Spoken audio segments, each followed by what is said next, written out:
लोकसभा चुनाव को लेकर सभी पार्टियां अपनी अपनी तैयारियों में जुट गई हैं। अमेठी लोकसभा सीट 2024 को लेकर रोमांचक मुकाबला देखने को मिलेगा। यहां रोमांचक समीकरण भी हैं। इस सीट से गांधी परिवार का लंबा इतिहास जुड़ा रहा है, लेकिन 2019 में मोदी लहर पर सवार स्मृति ईरानी ने राहुल गांधी को कड़ी टक्कर देने के बाद हरा दिया और राहुल गांधी केवल वायनाड से सांसद रह गए। भाजपा की स्मृति ईरानी ने राहुल गांधी को हराने के बाद इस बार फिर से उन्हें यहां हराने की तैयारी में जोर शोर लगाकर दौड़े पर दौड़ा कर रही हैं। अब उत्तर प्रदेश कांग्रेस के अध्यक्ष अजय राय का भी दावा है कि इस बार राहुल गांधी 2024 में फिर से अमेठी से चुनाव लड़ेंगे, यानी दिलचस्प मुकाबला फिर देखने को मिलेगी। इस बार देखना दिलचस्प होगा कि स्मृति ईरानी अपनी जीत को दोहरा पाएंगी गांधी के गढ़ में, या फिर राहुल गांधी अपनी गलती को पूरा पुनः सुधार लेंगे। इस बीच इस सीट पर मतदाताओं की भी राय अलग अलग है। अधिकतर मतदाता राहुल गांधी की वापसी के पक्ष में है, लेकिन स्मृति ईरानी का भी समर्थन कम नहीं है, यानी इस बार रोमांचक मुकाबला है। इस मुकाबले को और अधिक दिलचस्प बना देता है अमेठी लोकसभा सीट का जातीय समीकरण, यानी यहाँ हिंदुओं की आबादी 66.5% और मुस्लिमों की आबादी 33.4% है। हिंदू आबादी जातियों में बढ़ जाती है, लेकिन मुस्लिम आबादी का वोट एक तरफा जाता है और अमूमन ये कांग्रेस पार्टी की ओर लोकसभा चुनाव में जाता रहा है। विधायकी में समाजवादी या कभी कभी बसपा यहाँ पर बाजी मार लेती है। अमेठी में हुए पिछले लोकसभा चुनाव के नतीजों की बात करें तो बीजेपी की स्मृति ईरानी ने राहुल गांधी को 55,000 वोटों से हरा दिया था। स्मृति ईरानी को 4,68,000 से ज्यादा मत मिले, जबकि राहुल गांधी को पिछले 2019 के चुनाव में 4,13,000 से ज्यादा मत मिले। स्मृति ईरानी को कुल वोट 49.71% और राहुल गांधी को कुल मत 43.86% मिले। तीसरे नंबर पर एक निर्दलीय प्रत्याशी रहे थे। भाजपा को यहां पर हिंदू वोटों का समर्थन मिलता है और 2024 में जब मतदान हो रहा होगा उससे पहले अयोध्या का राम मंदिर बन चुका होगा और वाराणसी वाले नतीजे और कृष्ण वाले नतीजे में भी दिलचस्पी होगी।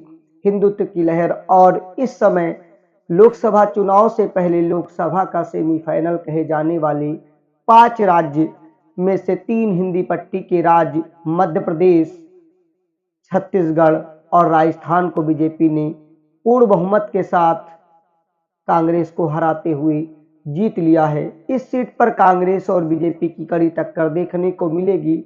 हालांकि तेलंगाना में कांग्रेस ने अपनी पूर्ण बहुमत की सरकार बनाई है और मिजोरम में वही फ्रंट। इन दोनों राज्यों में बीजेपी का कभी प्रभुत्व नहीं रहा है। यहाँ पर दिलचस्प मुकाबले में कौन किसको मात देता है वो देखने वाली बात होगी, लेकिन 2019 में स्मृति ईरानी ने अपने जनसंपर्क अभियान से कांग्रेस वोट बैंक को कड़ी चुनौती दी थी। हालांकि इससे पहले 2014 में स्मृति ईरानी और राहुल गांधी के बीच कवि कुमार विश्वास ने आम आदमी पार्टी से बीच में वोट काटकर मुकाबले को त्रिकोणी बनाया, लेकिन उसमें राहुल गांधी जीत में सफल रहे थे। अमेठी लोकसभा सीट के अंतर्गत 5 विधानसभा सीटें आती हैं, जिसमें जगदीशपुर, तिलोई, गौरीगंज, अमेठी और सलोन। 2017 के विधानसभा चुनाव में भाजपा ने यहां की 5 में से 3 सीटों पर विजय प्राप्त की, जिसमें जगदीशपुर, तिलोई और सलोन है।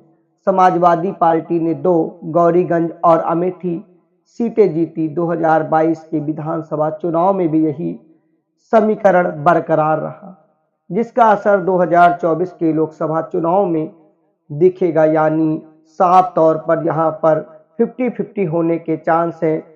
समाजवादी बीजेपी के बीच यहाँ पर विधानसभा चुनाव में जरूर मुकाबला हुआ है, लेकिन लोकसभा में इस सीट पर समाजवादी प्रत्याशी ना उतार कर राहुल गांधी के लिए खुला मैदान छोड़ देती है।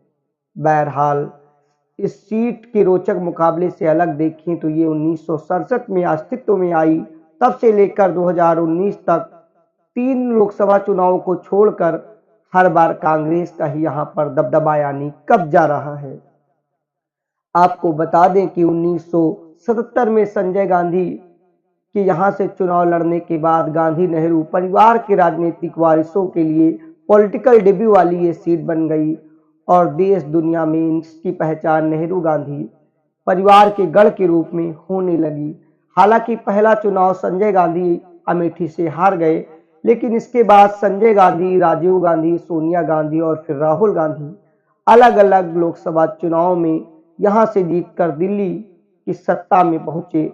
लेकिन 2014 से शुरू हुई मोदी लहर के इस सीट पर कांग्रेस की पकड़ को कमजोर किया और 2019 के लोकसभा चुनाव में राहुल गांधी मोदी की आंधी में उड़ गए। नतीजा रहा 2019 के लोकसभा चुनाव में भाजपा की स्मृति ईरानी के हाथों करारी हार झेलनी पड़ी, वो भी अपने गढ़ में। अगर राहुल गांधी केरल के वायनाड से लोकसभा चुनाव यानी दूसरा चुनाव न लड़ रहे होते तो लोकसभा की सीट भी हाथ से गई थी। बहरहाल इस बार कांग्रेस श्री राहुल गांधी को अपने गढ़ बचाने की चुनौती है, क्योंकि उनके घर में आके बीजेपी के स्मृति ईरानी ने उन्हें कड़ी टक्कर दी। यहाँ से गांधी परिवार में राजीव गांधी, सोनिया और राहुल गांधी जैसे बड़े बड़े नेता सांसद बने। 2019 में स्मृति ईरानी ने जिस तरीके से गांधी गढ़ को भेदा है, अब यह देखना होगा 2024 के लोकसभा चुनाव में राहुल गांधी क्या अपने गढ़ को वापस स्मृति ईरानी से छीनकर जीत दोहराएंगे या स्मृति ईरानी फिर से एक बार जनता के जनादेश को दोहरा पाएंगी।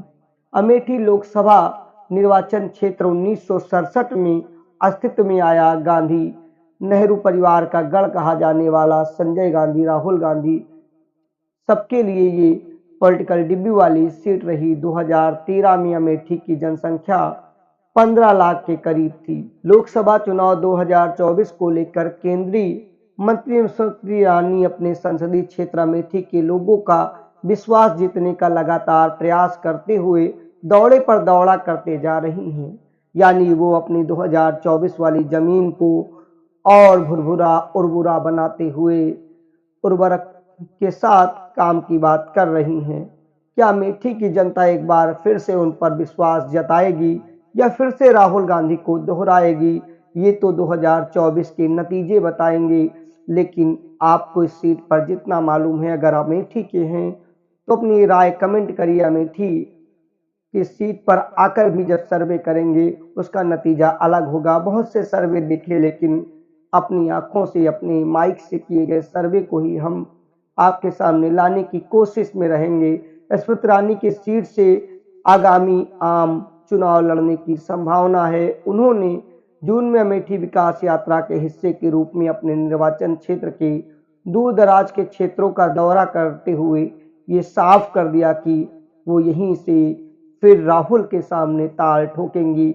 हालांकि राहुल या सोनिया वाला सवाल उठता है, लेकिन राहुल, सोनिया और प्रियंका गांधी में प्रियंका गांधी की वाराणसी में पीएम के सामने चुनाव लड़ने की संभावना बढ़ गई है, क्योंकि कांग्रेस इसी के जरिए सत्ता के समीकरण को साधने की कोशिश करेगी।